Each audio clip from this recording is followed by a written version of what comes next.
I would like to talk about the two projects where how ICT has been implemented throughout the country, where it is an important for disaster management. It can become a component. The two projects are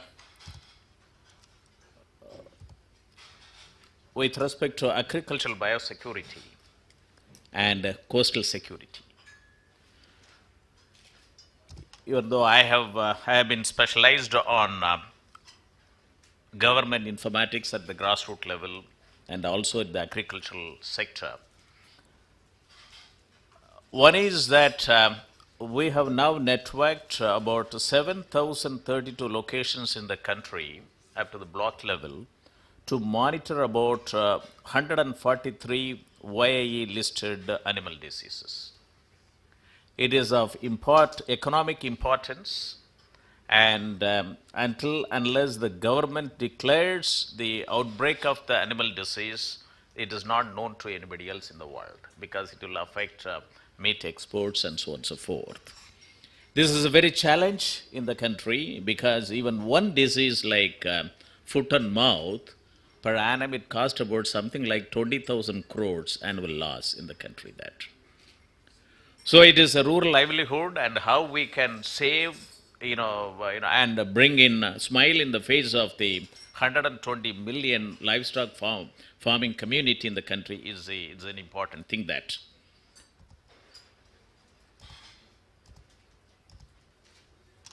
and this has been launched, and every block headquarters, it is at the block level veterinary offices, have been connected with the system, and also has been facilitated with one is that every reporting has to come through the administrative setup as a first information report, but it has been facilitated to the farmers and other people to report the information through mobile phones. Otherwise, previously, it is that administration, if they like, they will report. If they don't like, they don't take it. So now it is that the common man and the livestock community or the NGOs, they can use the mobile phones and they can communicate to the system that this is the disease which has taken place, and and it comes up to the level of the Secretary, Government of Animal Husbandry, Government of India. Almost all the institutions at the block level, district level, state level, and all ICR institutions and animal husbandry veterinary universities and the veterinary colleges and the Ministry of Agriculture. So this is an important thing that it has been done, and the home page is that National Animal Disease Reporting System, ndrs.gov.in, and this is once that outbreak has been approved, it is recognized by the government of the government, it comes to the common public. It is a complete workflow system, and this portal will be available in 22 languages constitutionally recognized, so that common man can come to know and utilize about that. Second one is that I would like to talk about is that after the Mumbai attack, during the Mumbai attack, the television channels would have shown the one boat which carried the militants. That is, the boat name was Kuber. And to find out the details of the boat, the government took about more than 1.5 months to get the details. And before that, the government of Kerala and the National Informatics Center had done an exercise to register all the fishing boats, fishing vessels. Because the problem in Kerala is that they don't need people to go to Middle East. They don't need visa and passport. They take the boat and go away. And that was the situations that. And they go and get surrendered there, and anyway, some 15 days they will put in the jail. Then they come out and they work there. Then they take the boat and come back here. So the Minister for Fisheries, Mr. Sharma, was a man who wanted to, this has become a political problem, and he wanted to find out an IT solutions for that. So we made a presentation in the month of October 2008, it was made a presentation to the Minister of Agriculture. Why don't we extend this to all the 9 coastal states and 4 union territories? And, this is about something like, and that time it was told about 3 lakhs fishing vessels which are operational. So November, the Mumbai attack took place. Immediately the Ministry of Agriculture and the Ministry of Home sanctioned the project to replicate throughout in the 9 coastal states and 4 union territories. And this needed a complete, process re-engineering, because for the fishing vessels registration, there is so many institutions were doing this registration, both the state governments and MBDA and the Directorate Shipping of, Directorate General of Shipping. So this brought a uniform, act for a uniform registration, and also identified about 166, registrars to register to undertake a registration of the fishing vessels that. And once this has been done, what happened was that all the bogus vessels have been completely removed. It has, from 3 lakhs, it has come down to 1.95 lakhs. So state government also gives lot of subsidies. Even if you take per annum, even if the state government gives for each fishing vessels in the name of, in the area of kerosene subsidy and so on and so forth, it's amounting to something like 10,000 rupees. You take about that, 1 lakh bogus vessel has been getting such type of subsidies, without any, account.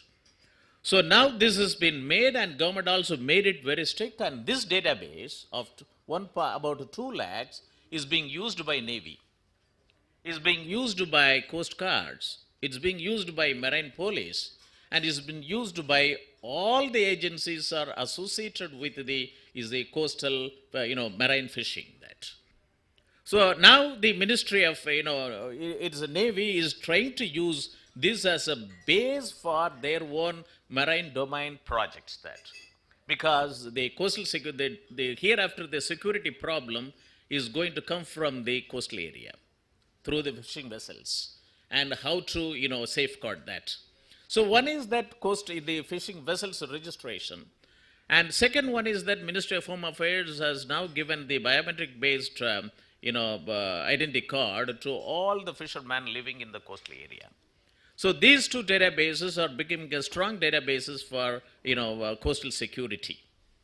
And then this database is being used by both the Coast Guards for their own national automatic identification system of the fishing vessels, and the Directorate of Lighthouses and Lightships.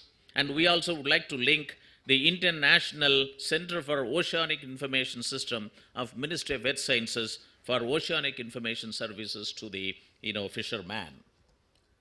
And second is that, yes, the fishing vessels has been kindly registered. conclude in 2 minutes. 2 minutes, yes. What about the people who are in the crew in the fishing vessels? So now, many times what happens is that the people are not able to do that. They go, the man who has not come back, they go to the district collectorate, they say that, this is what has happened. So now what is going to be that, like when we get into the plane, we get a boarding pass.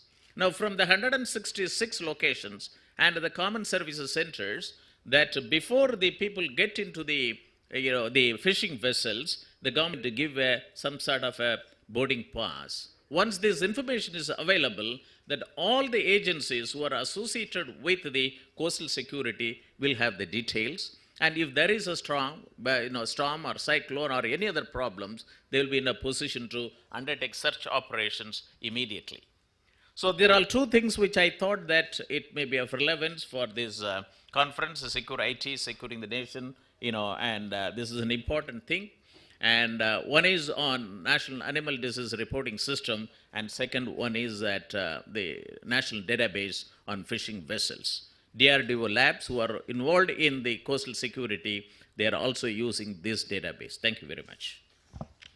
Thank you, Mr. Moni. Is very relevant both for the coastal security as well as the biosecurity, and biosecurity not only for the management of animals, but any disease with the animal is likely to be dangerous, that any pathogens can be taken away by terrorists and they can use in the form of bioterrorism. So that's very, very important. And only thing is that, yes, as you told, that the all report is being done, the data is being analyzed, any direction in the reverse flow that what is to be done, not to be done, or because it should not only be the information that it is flowing, but at the same time, while the information is being gathered, there should be some action. At times, information comes and that become a very routine. And we have seen when this H1N1 infection was there, so many cases, so many cases. Now also for this, I think H5N1, the reports come, but at the same time, when this information comes, there should be a decision and directions back through that same information technology as fast as possible to take any the remedial action on that end. Yeah, just to, give feedback. This is a project, since it is related to the animal disease, we have now engaged about 40, the experts from the veterinary science, both in the central project monitoring unit as well as in the 35 state project monitoring unit. And about 10,000 veterinary doctors have been trained during the last 2.5 years. Then all the ICR institutions who are dealing with animal disease research are being involved in building up a decision support system and disease advisory systems. And and also we are going to use the GIS technology in a big manner, because of that some of the diseases are all influenced by the atmospheric conditions. Then the third one is that, the about 70% of the disease the human being getting is from the animal disease. If you are able to, stop, you are able to take measures to arrest the, animal disease flow from the flow from the animal disease to the human being, it is an important thing that. So the zoonotic disease is an important thing that. So it involves the integration of the experts working in the Ministry of Forest, the offices of IFS, Indian Forest Service, and the Ministry of, the Department of Animal Husbandry, and the ICAR institutions, veterinary colleges, and the Krishi Vigyan Kendras, and the, ICAR institutions are more important. So it is a GS-based technology, and also that disease intelligence systems based on all the statistical measures and so on and so forth are also being contemplated. And also that, this is all the Farmers Club of NABARD, about numbering about 76,000 in the country, are being networked to provide this information to the farmers. Thank you very much.